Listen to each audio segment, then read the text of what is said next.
Hi everyone, my name is Shantelle Maluleke and I'm a fifth year medical student from the University of Pretoria. I have been invited on this platform in order to chat to you about sexual and reproductive health. What is sexual and reproductive health? It is a state of physical, mental, and social well-being, but not merely the absence of disease. As young men and women, we need to be able to accept and embrace our sexuality.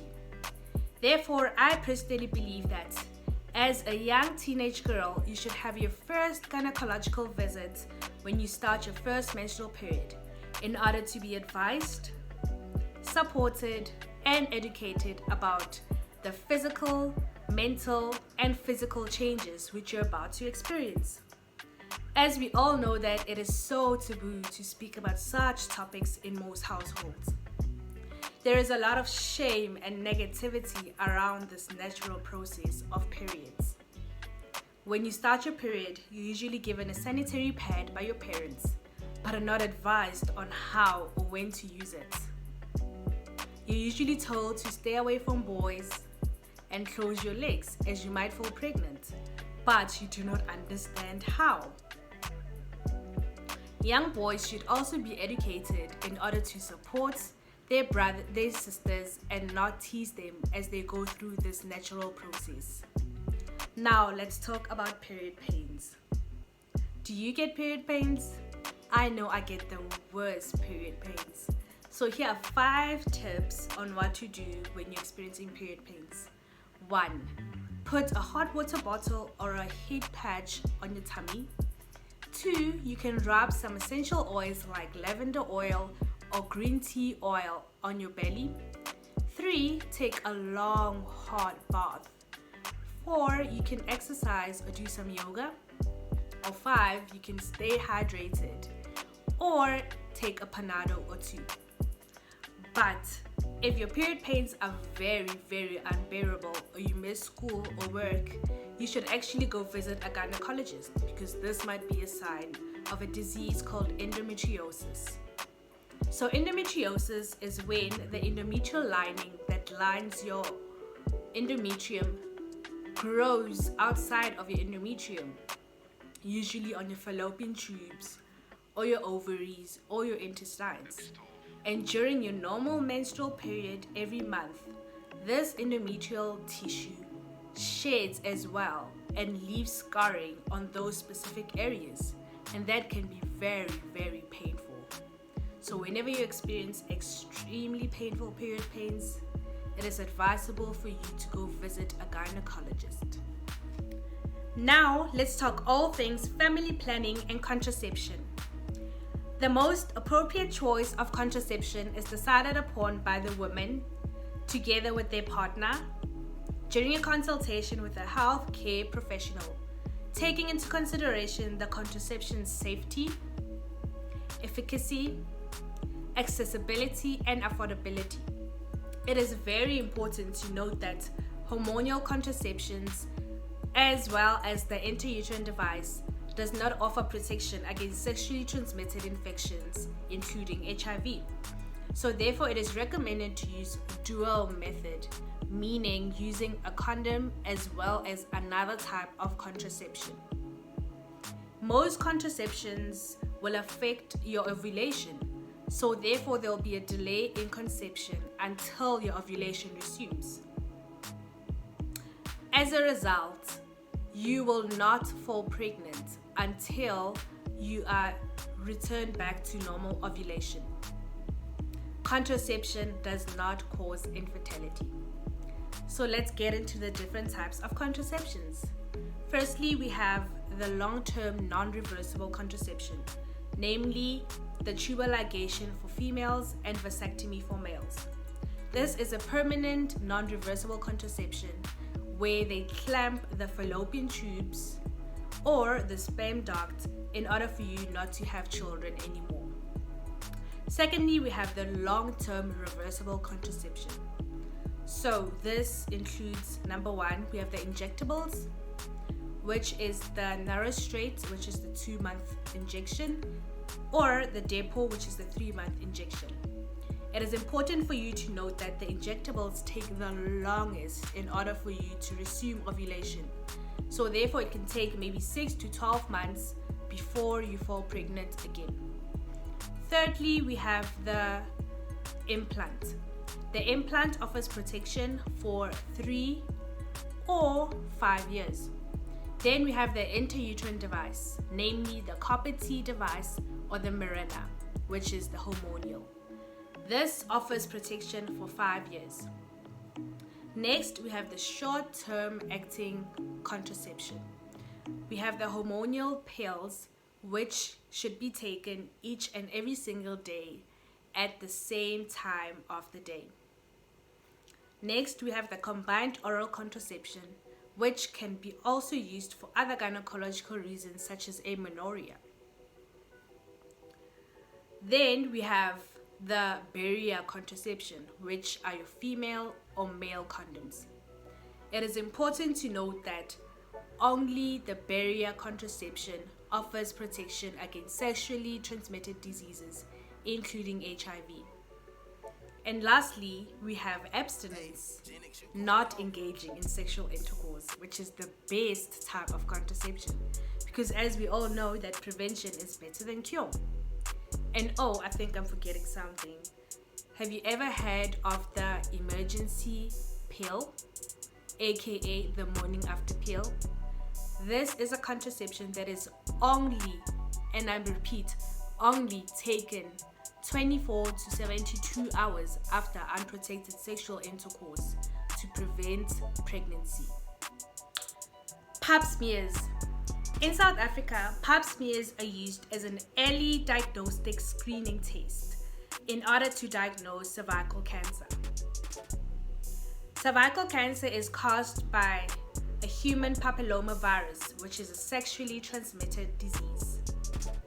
The variants that cause cervical cancer are known as human papillomavirus 16 and 18.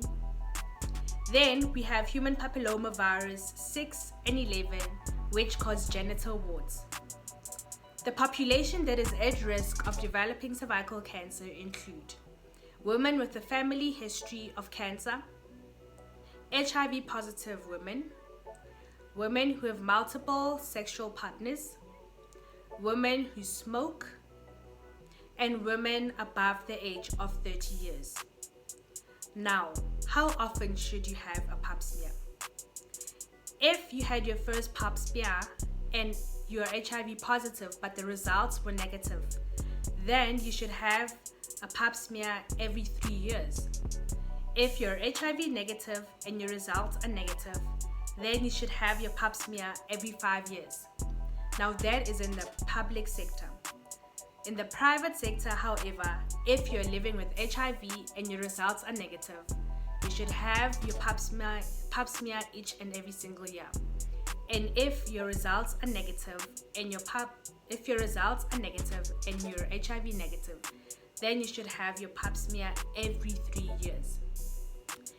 If they find any abnormal cells or any irregularity within your results, then they will call you in for some further management. Lucky for us in South Africa, we have 2 vaccines that fight against the human papillomavirus. Firstly, we have the Gardasil vaccine, which protects us against human papillomavirus 6, 11, 16, and 18. Then secondly, we have the Starrings, which provides us protection against human papillomavirus 16 and 18. It is therefore advised for each and every South African woman below the ages of 26 to have this vaccine, provided that you are not sexually active. Lastly, we're going to talk about sexually transmitted infections. I'm only going to cover the most common ones because there are hundreds and millions and billions of them. Firstly, we're going to talk about Neisseria gonorrhea. Neisseria gonorrhea is caused by a bacteria, obviously known as Neisseria gonorrhea. So the symptoms differ between males and females. The symptoms for males include a very irregular discharge, which is very purulent. and can be yellow or green in color, very painful urination, and very sore testicles. For females, they can experience the same purulent, discolored discharge. Secondly, they can have abnormal bleeding. Thirdly, they can have painful sexual intercourse. And lastly, they can have pelvic pain. Now, the treatment for Neisseria gonorrhea includes antibiotics, which can be an IV antibiotic, namely ceftriaxone, or you can give tablets known as azithromycin. Secondly, we're going to talk about chlamydia. Chlamydia has the same symptoms as gonorrhea. The only difference is that in the discharge in chlamydia is watery and non-purulent, and females usually don't get any symptoms with chlamydia. The treatment is also the same: antibiotics, ceftriaxone, or 4 or 2 tablets of azithromycin. Thirdly, we're going to speak about syphilis. Syphilis is caused by Treponema pallidum.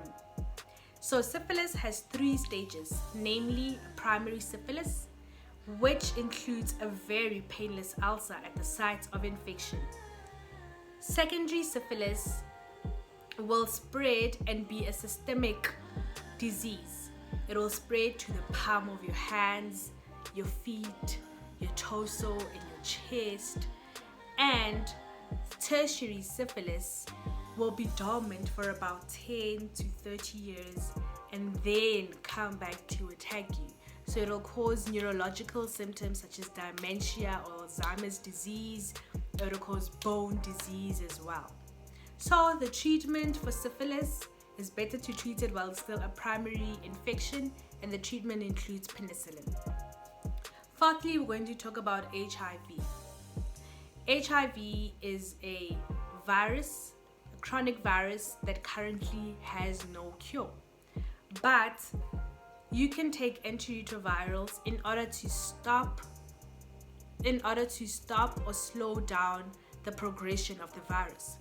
So the fixed dose combination includes tenofovir, lamivudine, as well as dolutegravir. And lastly, I'm going to talk about the herpes simplex virus. Now, herpes simplex virus, we have 2 of them. We have herpes simplex virus 1, which is a lip virus, and herpes simplex virus 2, which you get it on genitals. So how it starts is that you have like small vesicles on your lips.